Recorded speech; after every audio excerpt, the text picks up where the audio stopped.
ជំរាបសួរអ្នកនរគ្នាខ្ញុំលោកគីថ្ងៃនេះខ្ញុំមានរឿងមួយលើកយកមកសម្រាយឲ្យអ្នកនរគ្នាបានស្ដាប់រឿងនោះមានចំណងជើងថា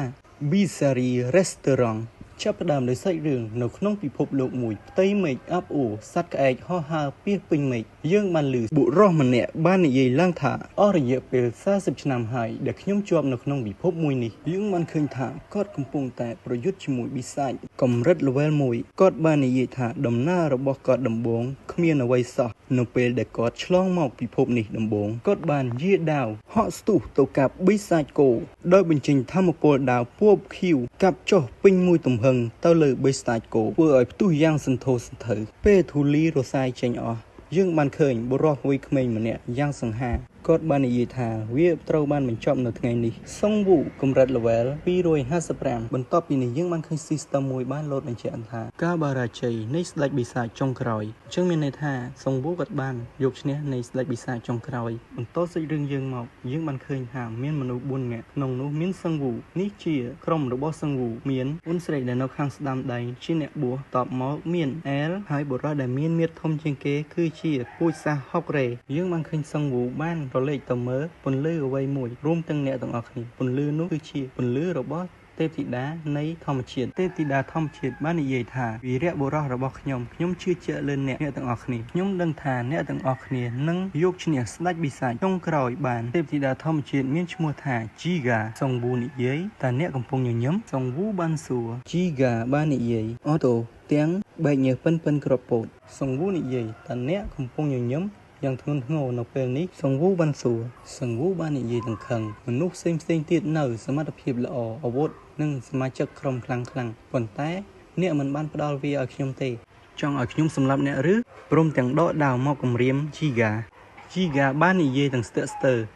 ខ្ញុំមិនមានធម៌ពលគ្រប់គ្រាន់ទេព្រោះខ្ញុំបានកោះហៅមនុស្សមកពីពិភពផ្សេងច្រើនពេកសុងវូឆ្លើយទាំងខឹងចោលខ្ញុំសម្លាប់អ្នកឬនឹងស្ទុះហក់ទៅប៉ុន្តែបានហុករេចាប់ជាប់ព្រមទាំងអាចារ្យដូនជីសក់លឿងបាននិយាយថាស្ងប់អារម្មណ៍សុងវូស្ងប់អារម្មណ៍ទាំងធ្វើទឹកមុខភ័យ Jiga បានហោះថយក្រោយនិងគិតក្នុងចិត្តថាសុងវូគាត់ខ្លាំងពេកហើយវាអាចកាត់ឡើងយ៉ាងម៉េចចំពោះមនុស្ស Jiga បានក្អកហើយបាននិយាយថាខ្ញុំចង់ផ្ដល់រង្វាន់ឲ្យអ្នកទាំងអស់គ្នាតើអ្នកទាំងអស់គ្នាចង់បានអ្វី Jiga សួរបន្ទាប់មកលោកបងហុករេយើងបាននិយាយថាខ្ញុំចង់ទៅកាន់សមរភូមិបន្ទាប់ខ្ញុំសង្ឃឹមថានឹងមានរឿងមួយដ៏អស្ចារ្យសម្រាប់ខ្ញុំអាចារ្យដូនជីយើងនិយាយខ្ញុំពិតជាមិនចង់បានអ្វីទេចាប់តាំងពីខ្ញុំបានធ្វើដំណើរផ្សងព្រេងដ៏អស្ចារ្យជាមួយក្រុមសឹងវូនិយាយទាំងយកដៃច្បិចថ្ពាល់អាចារ្យដូនជីតើអ្នកមិនខ្មាស់គេទេដែលនិយាយបែបនេះអាចារ្យដូនជីបានឆ្លើយនឹងសឹងវូហេតុអ្វីខ្ញុំត្រូវខ្មាស់អាចារ្យដូនជីឆ្លើយទាំងឆ្ងល់អ្នកគឺជាមិត្តល្អបំផុតរបស់ខ្ញុំកាត់មកលោកបងសង្ហាអែលរបស់យើងវិញគាត់បាននិយាយទៅជីហ្គាថាធម្មពលក្នុងការធ្វើដំណើរឆ្លងកាត់គ្រប់ចក្រវាឡសូមអនុញ្ញាតឲ្យខ្ញុំប្រើប្រាស់អាវុធផងជីហ្គាឆ្លើយទាំងស្ទាក់ស្ទើរ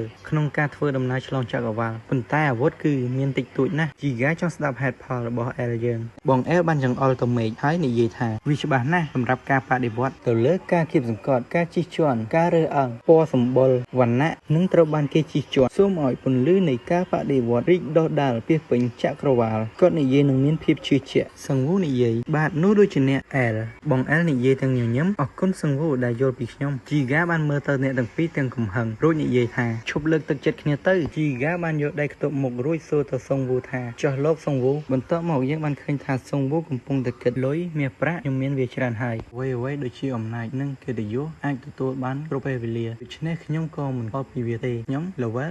255ឥឡូវនេះខ្ញុំអាចធ្វើដំណើរតាមលំវង់ teleport និងដណ្ដើមយកពិភពលោកសង្វូមានទឹកមុខក្រៀមក្រំរួចទៅលើរឿងដែលគេឆ្លងមកពិភពនេះដំបូងសង្វូនិយាយអ្វីដែលខ្ញុំត្រូវការបំផុតគឺបន្ទាប់មកសង្វូបានស្រមៃយើងបានឃើញទីក្រុងមួយសម្រាប់អ្នកតង់ប្រេងថ្មីថ្មងយើងបានឃើញថាសង្វូកម្រិត level 1គាត់ពាក់អាវដាច់រហែកបន្ទាប់មកពួកគាត់ក៏បានកោគាត់និយាយថាខ្ញុំត្រូវការញ៉ាំអីពេលនោះគាត់ក្រឡេកឃើញហាងអាហារមួយតើនោះជាអ្វីអូនោះជាហាងអាហារគាត់បានសម្លឹងមើលវាគាត់បានដើរចូលទៅក្នុងហាងរួចអង្គុយចុះយ៉ាតើថ្ងៃនេះខ្ញុំគួរញ៉ាំអ្វីបន្ទាប់មកសង្វូបានឃើញបុរសម្នាក់បានស្រែកទៅម្ចាស់ហាងថាថៅកែខ្ញុំត្រូវការអាហារធម្មតាមួយចានសង្វូបានមើលរួចក៏ហៅថៅកែថាខ្ញុំចង់បានមួយចានដូចគ្នាបន្ទាប់មកយើងឃើញថាអាហារដែលសង្វូបានហៅមកដល់លើតុសង្វូត្រេកអរណាស់សង្វូនិយាយទីបំផុតខ្ញុំបានញ៉ាំអាហារដែលមានតម្លៃសមរម្យហើយជាប់ដោយអារម្មណ៍សប្បាយរីករាយបន្ទាប់មកគាត់បានកាន់សមទាំងទឹកភ្នែកដោយភ្ជាប់ពាក្យថាអ អស់គុណសម្រាប់អាហារគាត់យកសមចាក់ទៅលើអាហារថ្នមសង្វូតាអ្នកកំពុងគិតរឿងអតីតកាលសង្វូបានចាប់ម្រាមដៃអតិទេពជីហ្គាសង្វូឆ្លើយមែនហើយខ្ញុំកំពុងតែគិតរឿងអតីតកាលជីហ្គាបានមើលមុខសង្វូព្រមទាំងធ្វើមុខភ័យសង្វូបានសម្លក់ទៅជីហ្គារួចនិយាយថាថ្ងៃដែលខ្ញុំត្រូវបានកោះហៅមកក្នុងពិភពលោកមួយនេះដោយមិនត្រូវបានផ្ដល់ឲ្យនៅអ្វីសំបីតែមួយជីហ្គាភ័យចា